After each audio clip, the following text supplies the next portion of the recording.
Prečo je veľa žien nešťastných vo svojich vzťahoch? Pretože nepopýtajú svojho partnera, manžela, konkrétne, čo chcú. A keby ste sa opýtali manžela, že či robí niečo pre tú ženu, povie, jasné, chodím do roboty, niektorí aj povysávajú, poupratujú, riady, naložia do myčky, kadečo, chodia na nákupy a si povedia, že žena je stále nešťastná. A ona pritom im nepovie úplne jasne, vieš čo, ja by som chcela, aby si sa každý večer so mnou porozprával 10 minút, 15 minút, alebo keď prídeš z roboty. Ale vyčítajú mu napríklad, že vieš čo, ty sa mi nevenuješ a neviem čo je.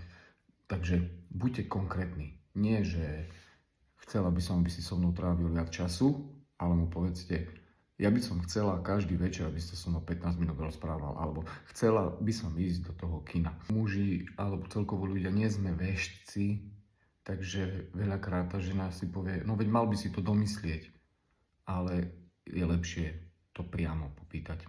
Ak vás takéto tipy zaujímajú, ako zlepšiť vzťahy z dlhodobého hľadiska, začnite ma sledovať, píšem o tom knihu, majte sa krásne.